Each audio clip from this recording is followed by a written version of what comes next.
Masechet Baba Batra Dafain Chet, on commence Bezrat Hashem à la Mishnah. Amochelet Achamor. L'omachar kelav. Celui qui vend un âne, il n'a pas vendu avec l'âne les affaires de l'âne. Nachum Amadi Omer, machar kelav. Nachum Amadi, il dit, les affaires de l'âne sont vendues avec l'âne automatiquement. Rabbi Yehuda Omer, Pe'amim Mechurin, Pe'amim Enan Mechurin. Rabbi Yehuda dit, ça dépend des fois. Ketzad, Aya Chamor Lefanav, Vekelav Alav. S'il y avait l'âne devant lui, et les affaires sur l'âne, Ve'amar lui dit, Mechol Chamorcha Ze. Vends-moi ton âne, celui-ci. Avec Elav Mechurin. Les affaires de l'âne sont vendues avec. Chamorcha Hu. Mais s'il lui dit, est-ce que c'est ton âne? Oui, vends-le-moi. En Kelav Mechurin, les affaires de l'âne ne sont pas vendues avec. L'Igmar va bien nous expliquer exactement quelle est la marloquette de la Mishnah. On a vu ici dans la Mishnah, Tanakama qui disait les affaires de l'âne ne sont pas vendues, Nachum Amadi qui disait les affaires sont oui vendues, et Rabbi Yehuda qui disait ça dépend des fois. Il faut savoir de quelles affaires il s'agit premièrement, et dans quel cas est-ce que les affaires sont sur l'âne ou pas sur l'âne. Donc Amaroula, marloquette besak vediskia vechumni. En fait, la question à savoir ici, première question à savoir de quelles affaires il s'agit, c'est est-ce qu'il s'agit des affaires qui servent à porter des fardeaux sur l'âne, ou bien à porter des gens sur l'âne. Et où là il vient dire justement la marloquette est dans un cas, où les affaires de l'âne dont on parle ici de la marloquette sont des affaires qui servent à porter de la marchandise, à porter des fardeaux. Donc marloquette besak, un sac, vediskia, c'est un étui, vechumni, c'est une charrette de femmes. Les femmes aussi n'ont pas l'habitude d'aller de marcher sur des chevaux, sur des ânes. Et donc, c'est comparé en fait comme un fardeau par rapport aux habitudes de l'âne. Les Tanakama savar stam chamor lirkov kai. Selon Tanakama, un âne, en principe, on l'utilise plutôt pour voyager sur lui. Pour des hommes. Et donc, ces affaires-là, qui ne servent pas aux hommes, qui ne servent qu'à des marchandises, à des fardeaux, ces affaires-là ne sont pas vendues automatiquement avec l'âne. Mais Nachum Amadi savar stam chamor le masoy kai. Nachum Amadi, il pense, un âne, en principe, on l'utilise pour porter des fardeaux, des marchandises, et donc ces affaires sont vendues avec, même si ce ne sont pas des affaires qui servent à des gens. Aval ukaf ou mardat kilkeli vechavak, mais ukaf ou mardat, qui sont des sortes de sels qu'on met sur l'âne, qui peuvent servir et pour les marchandises et pour les gens, kilkeli vechavak, c'est aussi des affaires qui servent à attacher la selle. Kilkeli, ça attache la selle sur l'âne. Et chavak aussi, c'est une espèce de ceinture. Ces choses-là, qui sont, disons, neutres, d'ivrakol mechurin. Selon tout le monde, c'est vendu avec l'âne parce que ça peut servir pour les gens, s'asseoir dessus, ça peut servir aussi pour les fardeaux. Et donc, de toute façon, c'est vendu selon tout le monde. Comme ça, Oula explique la marloquette de la Mishnah. Métivé, la Gemara l'objecte. Nous avons une braïta qui dit, je te vends un âne et ses affaires qui vont avec. Donc, il a vendu ces quatre choses-là qui sont, Ukaf et Mardat, c'est les sels, des deux sortes de sels, apparemment une en cuir, une en tissu.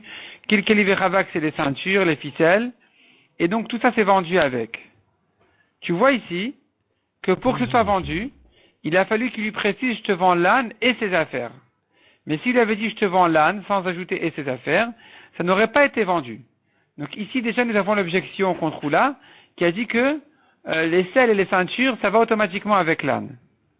La Braïta continue et dit, avant de répondre, on continue la Braïta qui dit, avalomachar, mais il n'a pas vendu, sac vediskia vechumni. Donc le sac, les étuis, les charrettes de femmes, tout ça, ça n'a pas été vendu avec l'âne. Mais les selles et les ceintures, ça a été vendu dans le cas où il lui a dit clairement, je te vends l'âne et ses affaires. Mais s'il lui dit, je te vends l'âne avec tout ce qu'il y a sur lui, ça vient inclure même ces choses-là, rekulan mechurin. Donc nous avons finalement ici 3 degrés. Il y a celui qui dit, je te vends mon âne, il n'a rien vendu avec. Je te vends mon âne et ses affaires, il est vendu avec les selles, les ficelles et les ceintures. S'il lui dit, je te vends l'âne avec ce qu'il y a sur lui, avec ce qu'il porte, il aura vendu même les étuis et les sacs et les charrettes de femmes, qui ne servent pas à voyager dessus. Ça sert que comme des fardeaux. Et la Gemara, donc maintenant, nous termine son objection. Et elle demande donc, comme ce qu'on a déjà dit, Tama, la raison pour laquelle tu me dis que les selles sont vendus, de Amar le Chamor Vekelav, ou des Kané, ou Kafou Mardat. Donc, la raison pour laquelle il a acquis les selles, ou Kafou Mardat, c'est parce qu'il lui a dit Chamor Vekelav, l'âne et ses affaires. Alors Amar le Achilo, mais s'il n'avait pas ajouté je te vends l'âne et ses affaires, ça n'aurait pas été vendu avec l'âne.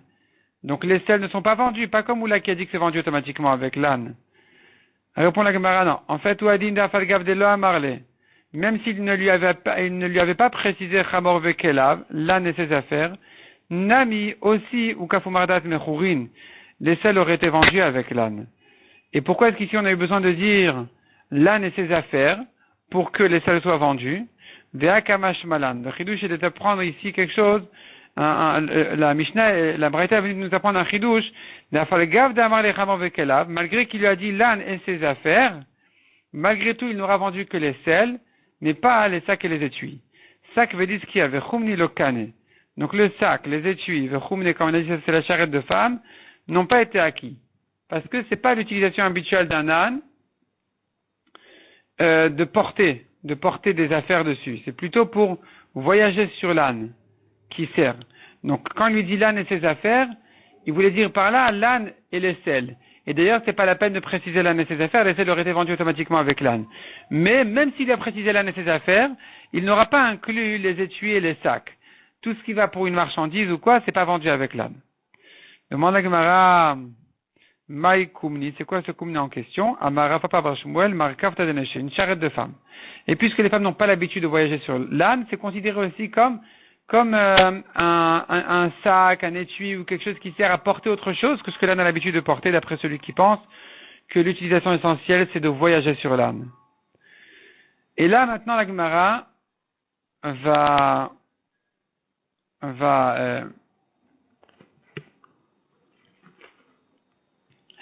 Gemara ici donc va traiter la deuxième question qu'il faut interpréter dans la Mishnah, le deuxième problème de la Mishnah. On a dit, premièrement, il fallait savoir de quelle espèce de choses, d'affaires de l'âne, il s'agit dans la Mishnah de savoir si c'est vendu ou pas vendu marloquette. Mais la deuxième question, c'est est-ce que les affaires sont portées sur l'âne ou pas? Donc, Ibayalehu. Beodan alav marloquette. Est-ce que la marloquette de Tanakama et Nahum m'a dit si les affaires sont vendues avec l'âne ou pas? Donc, on a dit les étuis, les sacs, si c'est vendu avec l'âne ou pas. Est-ce qu'il s'agit que l'âne les porte à ce moment-là? Beodan alav marloquette, elle s'est posée sur l'âne. Et c'est sur ça la marloquette. Mais si l'âne ne les porte pas, même Nahum sera d'accord que c'est pas vendu avec. Odilma ou peut-être la marloquette n'est que dans un cas où l'âne ne porte pas ses affaires, ne porte pas ses étuis. Mais s'il les porte, alors ici, module Rabbanan le Nahum, Chachamim seront d'accord avec Nahum que c'est lui vendu. Tashma. Le Gemara vient répondre à cette question. Au Bisman chez Amarlo, on vient de voir dans la Braïta, si le vendeur lui a dit clairement, ou bechol maché alav, je te vends l'âne et tout ce qu'il porte, tout ce qu'il y a sur lui, arekulan mechourin, tout est vendu. Même les étuis, même les sacs, tout est vendu. Yam Rav Vishlama Baodan alav marloket, ça va si tu dis que la marloket de Tanakama et Nahum, elle est dans un cas où il porte les affaires sur lui, que selon Chachamim Tanakama c'est pas vendu, selon Nahum c'est lui vendu. Donc ici la Braïta qui dit que quand il a précisé je te vends ce qu'il porte, c'est vendu, tout est vendu, alors on pourrait interpréter cette Braïta comme Rabbanan. Donc Yam Rav Vishlama, ça va si tu dis Baodan alav marloket, la marloket elle est quand il porte. Amane Rabbanani. Cette Braïta elle va comme les Rabbanan, qui disent qu'en principe il n'a pas acquis même ce qu'il porte, et c'est pour ça qu'il a fallu que le vendeur lui dise clairement, je te vends l'âne et tout ce qu'il y a sur lui, pour que ce soit vendu. S'il n'avait pas ajouté ces mots-là, ça n'aurait pas été vendu. Et la Yamrat, mais si tu dis, que la marloquette de Tanakama et Nahum est dans un cas où il ne les porte pas, aval bodan alav divra kol mechourin, mais quand il les porte, dont tout le monde s'est vendu, Hamane, comme qui va cette Braïta qui dit que malgré qu'il les porte, il a fallu lui dire clairement, je te vends l'âne et ce qu'il y a dessus.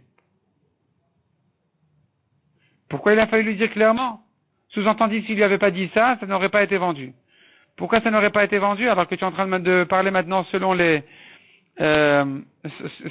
l'option de dire que quand il les porte, selon tout le monde c'est vendu. Donc il y aura aucun Tana qui dit qu'il a besoin de préciser, je te vends clairement, je te vends même ce qu'il porte. Donc Haman comme qui va cette braïta. Répond la Gemara, l'olam beshen odan alav machloket.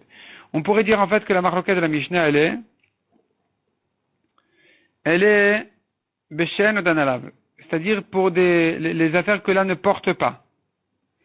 Les affaires que là ne porte pas, c'est sur ça que les Chachamim ont dit qu'ils ne les acquièrent pas, l'acheteur. Vera banani. Et cette braïta elle va comme les Chachamim, qui disent que quand ils ne les portent pas, alors c'est pas vendu. Mais s'il les porte, c'est sûr que c'est vendu. Et alors pourquoi la braïta elle a dit le vendeur a dû lui dire je te vends tout ce que l'âne porte. S'il les porte, c'est vendu automatiquement. Répond la Gemara, il faut corriger la braïta, Vema, ou bisman she'amarlo. Si le vendeur lui a dit hu vechol mashera ou iliot alav, si le vendeur lui a dit je te vends l'âne et tout ce qui est susceptible, tout ce qui est apte à être sur l'âne, là tout est vendu. Mais c'est pas qu'il est en train de les porter. C'est pas tout ce que l'âne porte que je te dis. Je suis en train de te vendre l'âne et tout ce que l'âne en général doit porter. C'est là où on dira qu'il a tout inclus. Mais il s'agit d'un cas où c'est pas sur lui. C'est pour ça que selon les Chachamim qui disent que dans ce cas-là, c'est pas vendu automatiquement. Mais puisqu'il a précisé, ça sera vendu automatiquement, ça sera vendu avec l'âne. Donc on n'a pas de preuve de cette braïta. On pourrait l'interpréter autrement comme ce qu'on a repoussé. Tashma l'Agma continue à ramener des preuves. Rabbi Yehuda Omer. Permis mechurin, permis shenan mechurin. Des fois c'est vendu. Dans la Mishnah on a vu que selon Rabbi Yehuda, des fois les affaires de l'âne sont vendues, des fois c'est pas vendu. Et Rabbi Yehuda avait expliqué, ça dépend s'il lui dit cet âne-là, ton âne celui-ci, ou qu'il lui a dit est-ce que c'est ton âne. Maïlav, n'est-ce pas, que à Maïdeke Amartanakama Kay Rabbi Yehuda. Rabbi Yehuda qui dit, il y avait un âne sur lui et ses affaires dessus. Des fois c'est vendu, des fois c'est pas vendu. N'est-ce pas que Rabbi Yehuda parle du même cas que Tanakama? Que Tanakama et Nahum Amadi, parce qu'il est à la suite de la Mishnah. Et donc il se trouve que la marloquette de Tanakama et Nahum serait dans un cas où l'âne porte les affaires. Donc voilà la solution à notre question. Donc Maïla Vamaï de Kamar Tanakama qui est Rabbi Yehuda. N'est-ce pas que que sur les paroles de Tanakama se rapporte Rabbi Yehuda? L'eau. La Gemara repousse et dit non, c'est pas sur ça qu'il se rapporte. Rabbi Yehuda, on tourne la page, Milta Achriti Keamar. Non, Rabbi Yehuda, il a parlé d'autre chose. C'est-à-dire, Rabbi Yehuda, il a parlé d'un cas où les affaires sont sur l'âne, et tandis que la marloquette de Tanakama et Nahum pourrait se rapporter sur un cas où les affaires ne sont pas sur l'âne. Amal et Ravina et Ravashita, je mets encore une preuve. Macharet Akaron et Macharet Paradot. On a vu dans la Mishnah, dans le DAF précédent, on a vu, celui qui a vendu la charrette n'a pas vendu avec les mules. Les ânes ne sont pas vendus avec la charrette automatiquement. Mais Taner Rav Tachlifa Bar Marava, Kamed Rabbi Abaou, Rav Tachlifa d'Eret Israël a ramené une braïta devant Rabbi Abaou, qui disait le contraire de la Mishnah, Machar et Akaron, Machar et Paradot. Il a 8 vendus avec. Avec la charrette sont vendus les ânes. Ve'amar levanan lo machartnan. Et il lui a demandé, mais dans la Mishnah on a dit qu'il n'a pas vendu avec. C'est pas vendu en même temps. Ve'amar le ismeye. Alors il lui a dit, Rav Tachlifa lui a dit, alors je dois effacer cette braïta, qui est contredit par la Mishnah. Ve'amar le lo, non, ne l'efface pas. C'est targem matni tarbadu kimbo. Tu peux interpréter la braïta dans un cas où ils sont attachés. Si la charrette est attachée aux ânes, ils sont vendus avec. Sinon, non. Miklal de matnitin beshe'en adukinbo. C'est donc, puisque la braïta parle d'un cas où ils sont attachés, et que c'est vendu avec, c'est que la Mishnah de la charrette parlait d'un cas où ils sont pas attachés. Et c'est sur ça que la Mishnah dit que c'est pas vendu. Umi derecha beshe'en odanalav. Et puisque la Mishnah précédente, donc, dans la Mishnah de la charrette et des ânes parle d'un cas où ils sont pas attachés, ils sont pas sur lui, la charrette n'est pas sur les ânes, ils sont pas attachés. Donc, certainement, c'est Fanami, notre Mishnah aussi, qui est à la suite de la Mishnah précédente. Donc notre Mishnah de l'âne et ses affaires, Beshen Odanalav, il s'agit sûrement d'un cas où il ne les porte pas, comme dans la Mishnah précédente, on a dit qu'ils ne sont pas attachés. Ici aussi il s'agit d'un cas où il ne les porte pas, l'âne ne porte pas ses affaires. Et c'est sur ça la marloquette de Tanakama et Nahum, si c'est vendu ou pas. La Gemara repousse la preuve et dit, Adraba, au contraire, si tu compares notre Mishnah à la Mishnah précédente, compare-la plutôt à la Mishnah d'avant. Emarecha, on a vu dans la première Mishnah du Pérec, celui qui a vendu le bateau, n'a pas vendu avec tous les travailleurs du bateau. Avalo machar lo eta avadim velo eta antiki. Il n'a pas vendu les travailleurs dans le bateau, il n'a pas vendu non plus les sacs de marchandises, la marchandise.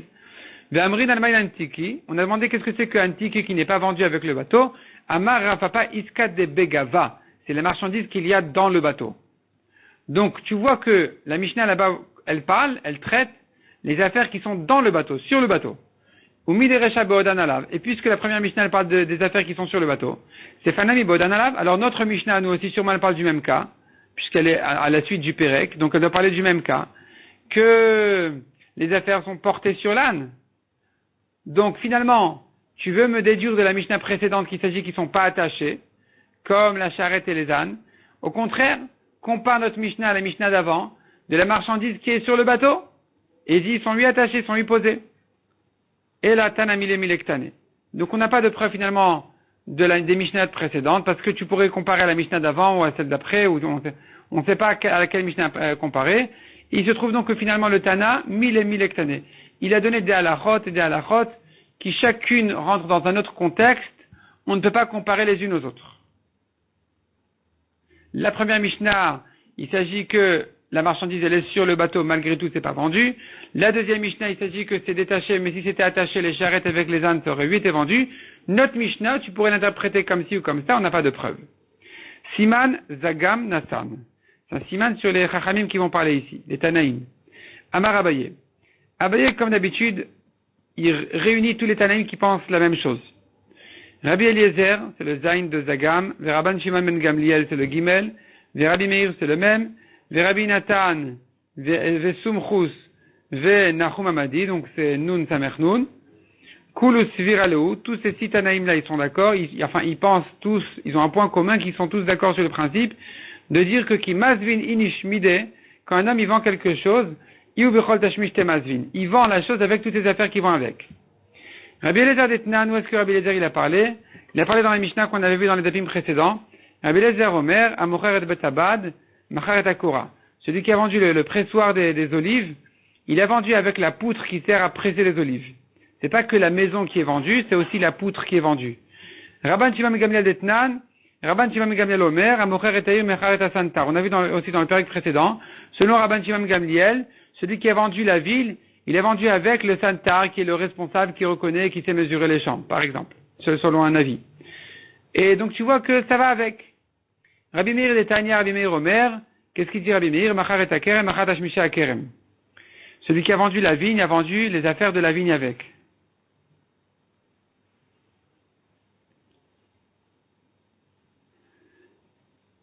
Rabbi Nathan Vesumchus, qu'est-ce qu'ils disent? Betit Vedugit. Ils ont dit que celui qui a vendu le bateau, il est vendu avec la barque qui sert à sortir du bateau pour arriver au port. Des fois, le bateau ne peut pas s'approcher parce que l'eau n'est pas assez profonde. Et donc, on ajoute une petite barque à côté. C'est vendu avec le bateau. Donc, tu vois que toutes les affaires sont vendues avec. Nahum Amadi Adamara. Nahum Amadi, c'est notre Mishnah. Le sixième Tana, qui lui aussi pense que toutes les affaires sont vendues avec. C'est lui qui a dit dans la Mishnah que pour l'âne, on dira que toutes les affaires, les étuis, les sacs, tout ça, c'est vendu avec l'âne. Rabbi Uda Omer Tavim Mechurin Vechule. Rabbi Uda, il a dit des fois c'est vendu, des fois non. Ça dépend qu'est-ce qu'il lui a dit. S'il lui a dit ton âne celui-ci, ou qu'il lui a dit est-ce que c'est ton âne? Demande à Gemara Maishna Chamochazu ou Maishna Chamochahu. Quelle différence il lui dit ton âne celui-ci, ou qu'il lui dise ton âne il est? Quelle différence? Pourquoi ici tu me dis que les affaires sont vendues avec, et ici tu me dis les affaires ne sont pas vendues avec? Amarava. Répond la Gemara Chamochazu. S'il lui dit ton âne celui-ci je veux acheter, Yada de Chamradideu. Donc c'est que l'acheteur il sait bien que l'âne appartient à ce vendeur. Mais des Kamarlezou, pourquoi il a dit celui-ci? Mishum Kelav Kamarle. C'est à cause des affaires qu'il porte qu'il a dit celui-ci, ça veut dire tel qu'il est avec ses affaires, donc ils seront vendus. Par contre, quand il lui dit Chamorchaou, ton âne il est, c'est une question. Ton âne est-il? De l'Oyada de Chamradideu. Il ne sait pas que c'est son âne. V'achike Amarle. Et c'est ce qu'il a voulu lui dire, c'est en fait, Chamorchahi Shetim Keren Ali, est-ce que c'est ton âne que tu puisses me le vendre? Et donc il n'a pas fait attention aux affaires qu'il y a dessus. Donc ici elles ne sont pas vendues. Mishnah suivante à Mocher et à Chamor, Machar et à Siach. Il a vendu l'âne, Il est vendu avec le petit de l'âne. Macharet apara le macharet bna. Mais s'il a vendu la vache, il n'a pas vendu son petit. Machar hashpa machar zivla. Il a vendu un endroit où, dans son champ, un endroit dans sa terre, creux, un peu profond, dans lequel on garde tous les engrais là-bas. Eh bien, il a vendu les engrais qui s'y trouvent en même temps. Machar bo machar memea. Ici, il lui dit, je te vends mon puits. Il ne peut pas vider le puits de son eau. Le puits est vendu avec son eau. Machar kaveret machar dvorim. Je te vends ma ruche. Les abeilles sont vendues aussi. Machar jovach machar yonim. Je te vends mon pigeonnier. Eh bien, les pigeons sont vendus avec. Demande à Gemara Chidami de quoi il s'agit. Idemar lehi ubna. S'il dit, je te vends elle et son petit, l'ânesse et son petit, la vache et son petit, alors afilu para ubna nami, la vache aussi devrait être vendue avec son petit, le veau. Idelo amar lehi ubna. S'il lui a pas dit elle et son petit, afilu chamor namilo. Pour l'ânesse non plus, tu devrais dire que le petit n'est pas vendu. Pourquoi la Mishnah distingue entre l'ânesse et la vache? L'ânesse, on dit le petit est vendu. La vache, on dit le petit n'est pas vendu. Amar Rafapa. Il répond Rafapa. Damar lechamor menika ou paramenika ni mocher lecha. Il lui dit en fait, je te vends une ânesse qui allait et une vache qui allait. Et donc, ici se trouve toute la différence. Bishlama para, quand il dit la vache qui allait, en fait, il veut dire elle a du lait. Ika le meimar, lechalva baila. Tu pourras interpréter ces paroles, je te vends une vache qui a du lait. Et donc, c'est une bonne vache, elle va te donner du lait. Mais le veau, jamais de la vie, il n'est pas question. Et la chamor. Mais pour l'ânesse, maïke amale, qu'est-ce qu'il veut lui dire en lui disant, voilà, je te vends une ânesse qui allait? Ça donne quoi? Shmamina yubna ke amarle. Quand il lui dit une ânesse qui allait, ça veut dire elle et son petit. Parce qu'il n'a rien à faire avec son lait. Pourquoi on appelle le petit de l'âne siyar? Car il est encore un peu obéissant. Tu peux lui parler gentiment, sichana, lui parler gentiment, siyar, sichana, une belle parole, il va t'entendre. Tu dis va à droite, va à gauche, il va t'entendre. Mais quand il vieillit, il est plus dur, plus têtu, il faut commencer à lui donner des coups. Amar Rabbi Shmuel bar Nachman, Amar Rabbi Yonatam. Et là, nous avons une agada intéressante. Sur des psukim à la fin de Parashat Chukat. Les psukim à la fin de Parashat Chukat, selon le Pshat, viennent décrire en fait une guerre entre Moab et Sichon.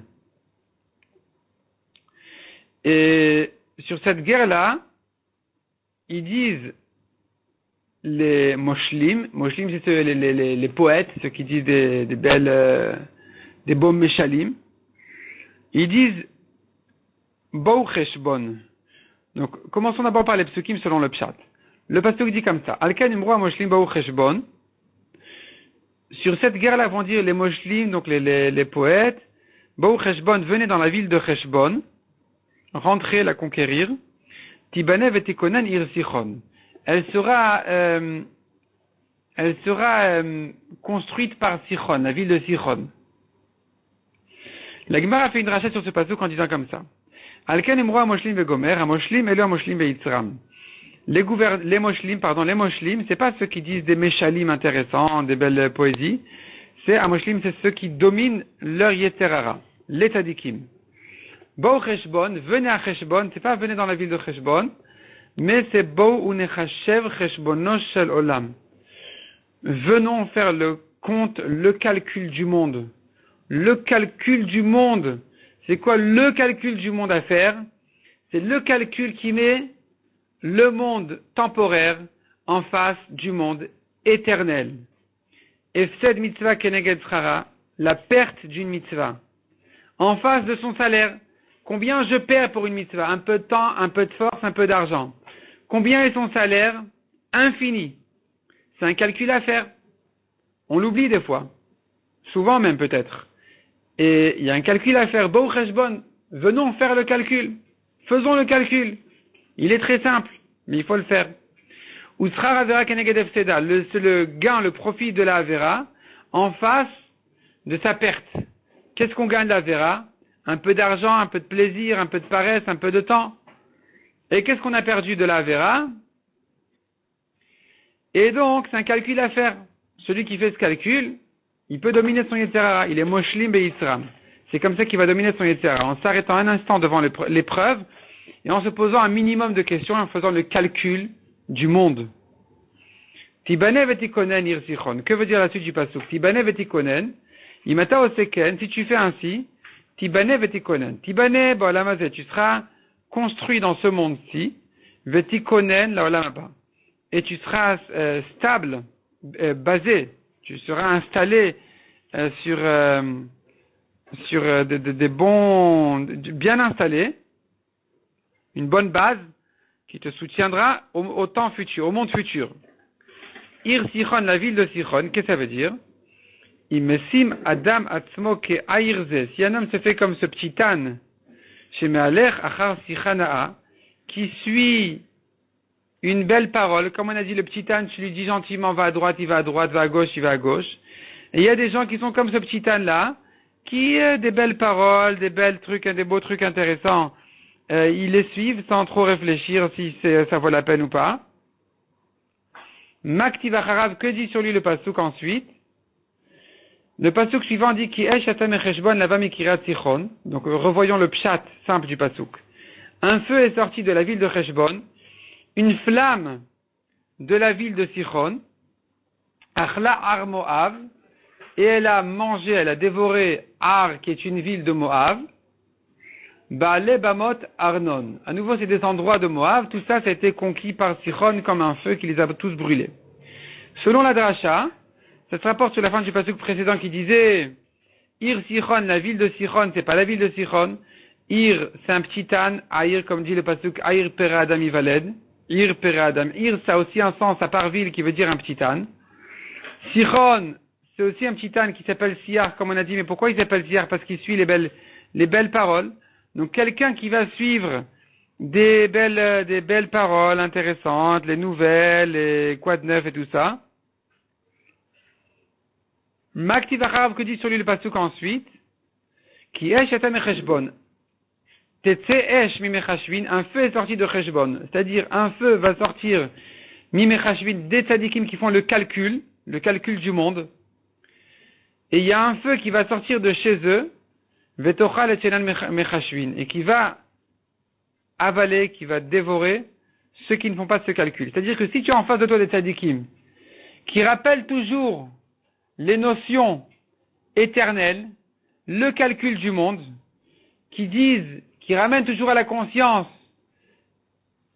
qu'est-ce qu'on gagne d'une avéra et qu'est-ce qu'on perd d'une mitzvah et qu'est-ce qu'on gagne, et voilà que quelqu'un ne prend pas le son d'eux, il y a le feu de chez eux qui va sortir et qui va brûler ceux qui oublient ce calcul. C'est ce que dit le pasuk qui esh atam echeshbon. Un feu est sorti de Cheshbon. De ce calcul-là sort un feu. Veleava mikirat Sichon, et une flamme de la ville de Sichon. Qu'est-ce que ça veut dire? Mikiriat tzadikim shenikru Sichin.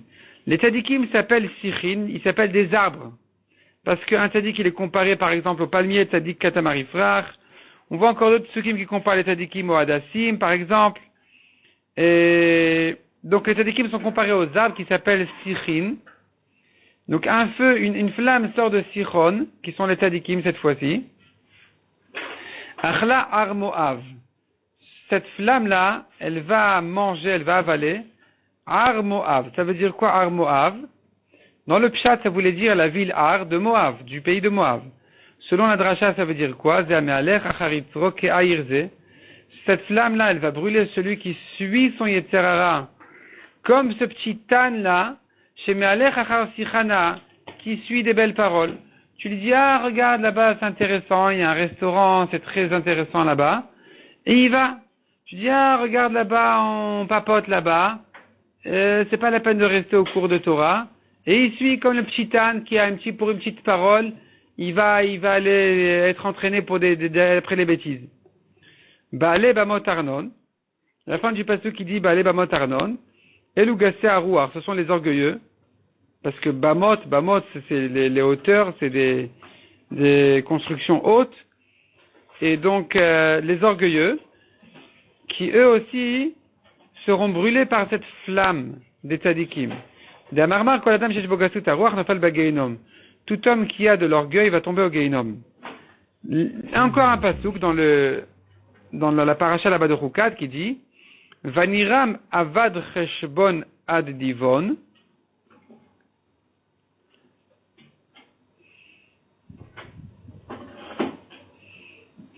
Vanashim ad nofach asher ad medva. Donc selon le pshat, encore un pasouk qui se rapporte sur la guerre de Moab et de Sichon et tout ça. Selon la dracha, la Gemara continue sur son moussard puissant, qui dit comme ça, Vaniram, Amar Racha, le Racha est dit, En Ram, il n'y a pas le Chas Shalom, le supérieur. Donc ça c'est Van c'est comme En, Ram, il ignore la Emouna, il nie la Emouna. Avad Cheshbon, on a perdu le calcul. Avad Cheshbonon Shalolam, on a perdu le calcul du monde. C'est pas la peine de faire des calculs comme ça, du monde temporaire en face du monde éternel, la mitzvah, la vera, le gain, la perte, laissez-moi tranquille. Ad Divon, Amar Akadosh Baruch Hu, alors Akadosh Baruch Hu lui répond à ce rachat, Hamten, patiente, Ad Divon. C'est quoi Divon? Ad Shiavodin, jusqu'à ce que vienne le jour du jugement. Aujourd'hui, Akadosh Baruch Hu, il laisse les gens agir, mais patiente un peu, et il va arriver le jour où tout sera mis en compte. Chaque action, chaque pensée, chaque mouvement, chaque parole, et tout sera jugé. Donc c'est ce que dit le pasuk, si tu dis Vaniram, Avad Cheshbon, tu perds le calcul, tu perds la Emouna, Akadosh Baruch Hu dit, arrivera le jour où je patiente plus. Vanashim ad nofar, la suite du pasuk qui dit Vanashim ad nofar, Asher ad medva. Qu'est-ce que ça veut dire? Vanashim, ça vient du mot esh, d'après la dracha, qui veut dire un feu. Ad nofar, c'est-à-dire ad chetavo esh, jusqu'à ce que vienne ce feu-là du Gehinom. Chez Natrichani Pouach, qui n'a pas besoin d'être soufflé, c'est un feu déjà bien enflammé, le feu du Gehinom. Asher ad medva. Qu'est-ce que ça veut dire ad medva? Ad chetad iv nishmatan, qui va faire souffrir leur neshama. Donc medva, c'est tadiv, c'est la souffrance de la neshama des Rechaim. Ve'amrela, ad de'avid, maï de'baï. Il y en a qui expliquent que ad medva, ça veut dire, medva vient du mot de'avid, maï de'baï. Jusqu'à ce que Kadosh Baruch Hu, il veut faire ce qu'il veut faire. Entre-temps, il patiente, parce qu'il espère que la personne va faire tchouva. Il espère qu'avec son libre arbitre, il va retrouver ses esprits, retrouver son niveau, de manière à ne pas être puni, au contraire. Mais il y a une fin à cette patience-là, où Akadosh Baruch Hu, il va finir par faire ce qu'il veut, des Rechaim au Olam Haba. Et donc même si aujourd'hui les Rechaim, ils paraissent réussir, mais en fait c'est pour les punir là-bas au Olam Haba. Et c'est ce que dit le pasuk, Ad Medva, Vanashim, Ad Nofach, Asher Ad Medva, tout ça fait allusion donc au Gehinom, qui va brûler ceux qui oublient le calcul. Combien ce calcul-là est important, combien ce calcul-là est vital. On ne peut traverser la vie, comme dit le Mesilat Yesharim, on ne peut traverser la vie que en faisant régulièrement ce calcul, tous les jours, de manière générale, s'arrêter un moment, en se posant des questions. Où je vais? Où j'avance? Est-ce que je suis sur le bon chemin? Ou je dévie un peu? Ou je dévie beaucoup peut-être? Comment je me suis comporté aujourd'hui? Ainsi de suite. Et un deuxième calcul qui se fait au courant de la journée. Pas un calcul, un bilem, mais au fur et à mesure de la journée, quand se présente une épreuve, quand se présente une mitzvah ou une avera, se refaire ce calcul-là, combien je vais m'investir dans la mitzvah, et combien je vais m'efforcer à surmonter mon yetara pour ne pas faire l'avera, et tout ça en fait tourne autour de ce calcul-là qui est le calcul du monde, à ne pas oublier que ce monde-là est temporaire, il n'est que ici comme préparation, comme dit la Mishnah dans Masechet Avot, comme le couloir devant le palais. Ce n'est que le couloir qui nous sert à nous préparer le palais, en faisant attention toujours à ce calcul, en se rappelant toujours de ce calcul, surtout en ce moment, le mois de Elul, qui est le mois qui était réservé, de l'année pour la Tchouva, qui est aussi une occasion offerte avec une siyata d'Ishmaya exceptionnelle de se remettre en cause, de revoir l'année passée, de revoir les lignes de comportement, de caractère, de réaction et d'habitude combien on s'est mis en Torah, combien on s'est investi pour la tfila, combien on s'est investi dans la correction des midot, et ainsi de suite, de la halacha, et ainsi de suite. Et donc, c'est ça le calcul du monde qui fait en fait, qui est là le calcul qui peut nous sauver la vie d'ici, comme a dit, et la vie éternelle, comme a dit ici la Gemara, Tibane vetikonen, tu seras construit ici au Lamazé, vetikonen, et tu seras bien installé, bien basé au Lamaba aussi.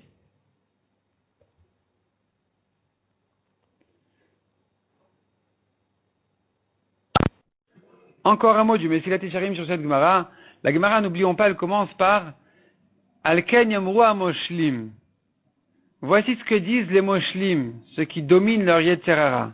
Pourquoi la Gemara introduit ce moussard par cette introduction-là, que c'est ceux qui dominent leur Yetzerara qui disent ça? Le Mesilat Yesharim, il dit, regarde, tu veux traverser le monde, le réussir. Tout le monde veut réussir sa vie. Tout le monde veut réussir sa vie. Même les goïms qui vivent que 70, 90 ans, ils veulent réussir leur vie. Kalvachomer, les juifs qui méritent une vie éternelle, bien sûr qu'ils veulent réussir leur vie éternelle au-delà de leur vie d'aujourd'hui, matérielle. Et donc, se pose la question, mais comment réussir? De qui prendre conseil? Viens, la Gemara te dit, et le Mesilat Yesharim dit, regarde, je vais te donner un machal. C'est comme quelqu'un qui se tient devant un labyrinthe. Il ne sait pas comment arriver à destination. Il avance, il se colle, il avance, il se trompe, il recule, encore en avant, encore en arrière, à droite, à gauche. Il perd complètement la direction. Et finalement, tout d'un coup, il repère quelqu'un qui est arrivé là-bas à destination, qui est arrivé là-bas à la fin, qui a traversé tout le labyrinthe, et qui est arrivé en paix. Et celui de là-bas, il le dirige. Il lui dit, regarde, non, ici ne prends pas à droite, prends à gauche. Non, ici avance devant. Ici tu recules un peu, ici tu récupères ton... Et là, s'il lui fait confiance, il pourra facilement traverser. Il pourra facilement arriver à destination. Et donc, ceux qui ont si maintenant on veut réussir la vie, il faut se fier à ceux qui l'ont réussi déjà. Parce que essayer à droite et se cogner, essayer à gauche et de se coincer, essayer devant et ainsi de suite, et à chaque fois rechercher ses marques et retrouver son système en ne faisant confiance que, bien sûr, à mon intelligence, eh bien, c'est une perte de temps qui peut durer même 90 ans si c'est pas plus. Tandis que si on fait confiance aux grands, à ceux qui sont arrivés, ceux qui ont abouti, ceux qui ont réussi à dominer leur Yetzirah, qui sont arrivés à cette destination enfin, les tzadikim qui arrivent à dominer le Yetzirah. Bien sûr, on parle de quelqu'un qui comprend que c'est ça, que c'est là où on veut aboutir, que c'est là où on veut arriver, mais il s'imagine qu'il pourrait le faire autrement, et alors on lui dit, écoute, c'est pas la peine de perdre ton temps, fais confiance aux tzadikim, tu veux en arriver là, tu veux en arriver à surmonter ton Yetzirah, le dominer, à faire tes mitzvot, à ne pas faire tes averot, fais confiance à ceux qui sont déjà là-bas. Leur conseil est le calcul du monde. C'est ça le conseil qu'ils te donnent. Ce calcul-là donc devient obligatoire, puisque c'est eux qui ont traversé toutes les épreuves et qui disent que c'est ça ce qu'il faut faire pour arriver, c'est qu'il n'y a pas d'autre chemin. C'est qu'on est obligé de passer par là. Ce calcul doit donc être fait, comme dit le Mesilat Yesharim, comme on vient de dire, régulièrement, et une fois par jour, et au fur et à mesure de la journée, de toujours se rappeler que les plaisirs matériels, ils sont très très minables à côté du prix qu'il faut payer. Et inversement, le prix à payer pour les mitzvot, il est minable à côté du salaire des mitzvot. Et donc, quelqu'un qui fait ce calcul-là régulièrement, sans arrêt, ça va toujours le remettre sur la piste, et c'est comme ça qu'il va arriver à ce niveau-là des tzadikim qui domine leur Yetzirah, et comme on a dit dans la Gemara, Tibane vetikonen, il sera construit dans ce monde-ci, et au Olam Haba aussi.